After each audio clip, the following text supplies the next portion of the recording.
conquête de la souveraineté passe avant tout par l'exploitation des ressources nationales au profit de nos populations.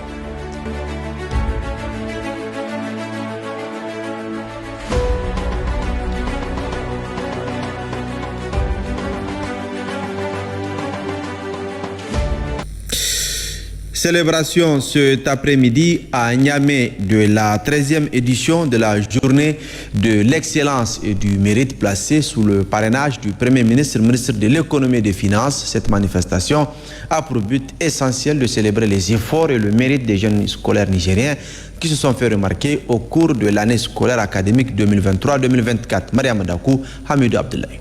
À l'avènement duquel nous devons tous travailler, en affichant clairement notre volonté commune de gérer dorénavant nos affaires par nous-mêmes et pour nous-mêmes, notre jeunesse se doit d'être le bouclier intelligent et efficient de sauvegarde de notre souveraineté et de notre indépendance véritable.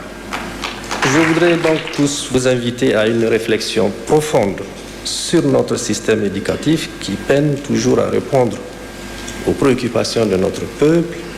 Plus que des réformes, c'est une sérieuse et véritable refondation dont a besoin notre système éducatif.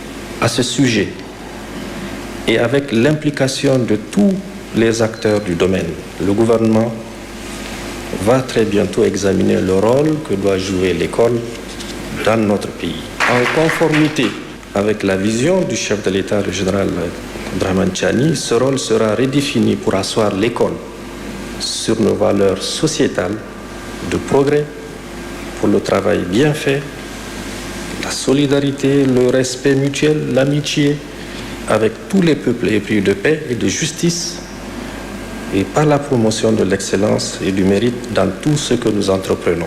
Et vous en êtes l'émanation directe. Nous devons en permanence ajuster notre système éducatif pour améliorer nos connaissances dans les domaines de la science, des techniques, de la technologie, des arts, de la culture, des sports, et veiller à ce que ces connaissances participent effectivement à l'amélioration continue des conditions de vie de nos populations. La pyramide de notre démographie nous impose d'aller vite et dans la matérialisation de cette vision du chef de l'État. Une fois encore, félicitons très chaleureusement, très profondément nos récipiendaires d'aujourd'hui et encourageons-les davantage à ouvrir leurs esprits afin qu'ils comprennent que leurs talents doivent d'abord être au service du Niger, notre pays.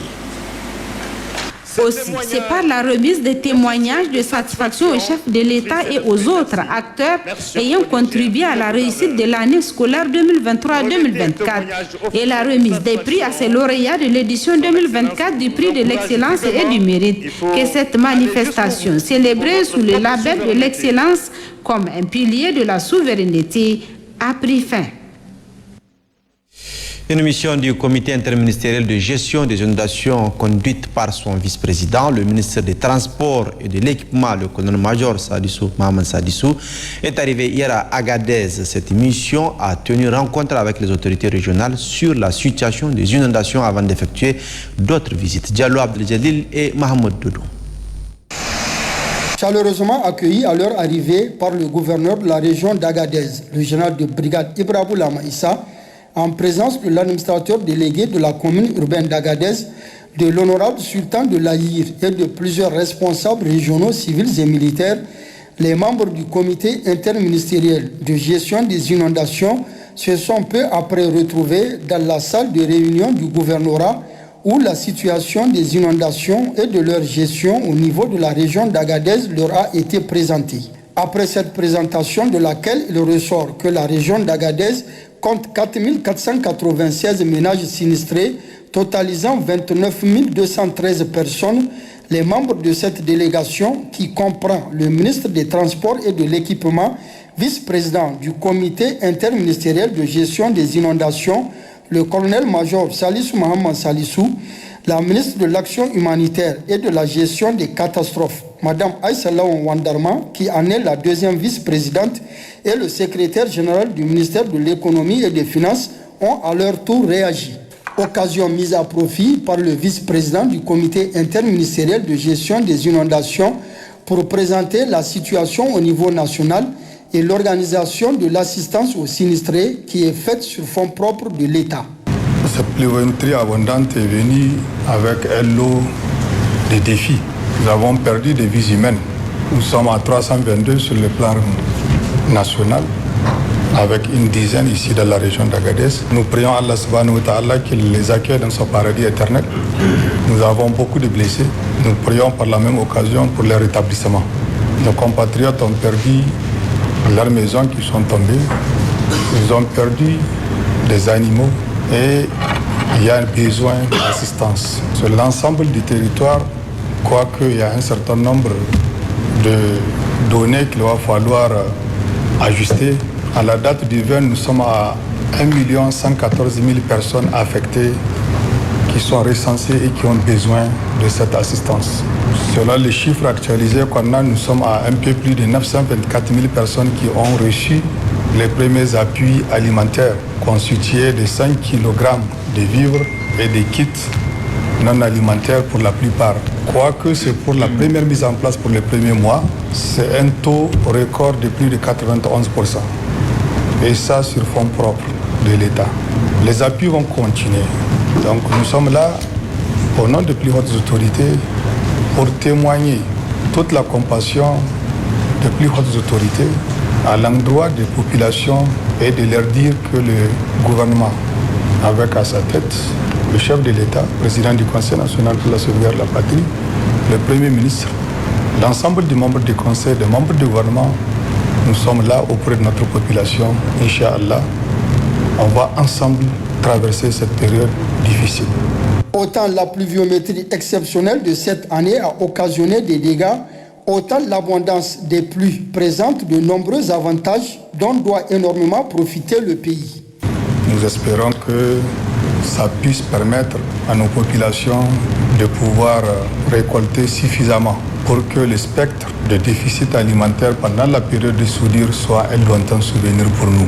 Nous espérons aussi que, particulièrement dans cette zone qui est une zone pastorale, que ça puisse permettre en tout cas une abondance de fourrage pour notre cheptel et qu'on puisse en tout cas mettre derrière nous les images de nos troupeaux qui traversent les frontières pour aller chercher du pâturage. La verdure qui est là, les cours d'eau qui sont là, que faisons-nous pour les retenir, pour qu'on puisse procéder à des cultures de contre-saison, à la pisciculture et pouvoir dépasser cette période de difficulté-là avant la prochaine saison. D'autres sujets, comme le report de la rentrée scolaire 2024-2025, qui est lié à la gestion des inondations et la sécurité, ont aussi été évoqués au cours de cette rencontre. Les membres de la délégation du comité interministériel de gestion des inondations ont également, au cours de leur mission de travail à Agadez, visité les magasins de l'OPVN avant de se rendre au niveau du quartier Misrata, où les fortes pluies du début du mois de septembre ont occasionné l'effondrement de plusieurs maisons. Ils ont auparavant rendu une visite de courtoisie à l'honorable sultan de l'Aïr, son Altesse Oumarou Ibrahim Oumarou, à qui ils ont transmis les salutations du président du CNSP, chef de l'État, le général de brigade Abdraman Tiani, et celle du Premier ministre, ministre de l'Économie et des Finances, Ali Mohamed Lamine Zen, qui, par la même occasion, lui adresse aussi leurs remerciements pour les nombreuses prières en faveur du pays. Dans la région de Difa, cette fois-ci à la faveur des importantes précipitations enregistrées dans les localités, les secteurs ruraux, notamment l'agriculture, l'élevage et l'hydraulique, connaissent une croissance. Ce sont là autant de dividendes des précipitations records cette année. Dossier signé Aliou Ibrahim et Kabir Abdou. À la faveur des importantes précipitations enregistrées à Difa, cette région connaît une métamorphose. Tout est verdoyant, un beau décor naturel. Cette importante pluviométrie n'a pas fait que du mauvais. Je pense qu'il faut non seulement relativiser, mais surtout positiver le choc inondation. Parce que généralement, c'est ça que les gens voient. l'importante pluviométrie que nous avons enregistrée cette année nous a permis de bonnes perspectives dans les deux mamelles de l'économie de notre pays, notamment l'agriculture et l'élevage. Selon le dernier rapport que nous avons reçu, même si les pluies s'arrêtaient à la fin du mois de septembre, il y a de très bonnes récoltes qui sont en perspective dans l'écrasante majorité des villages qui ont des villages agricoles. L'élevage. Toute la région enregistre actuellement, du fait de cette importante pluviométrie, un pâturage abondant. Non seulement nous avons un pâturage abondant sur toute l'étendue de la zone pastorale, mais également tous les points. 40%. Et le développement de légumineuses, lui, ont réveillé les zones où...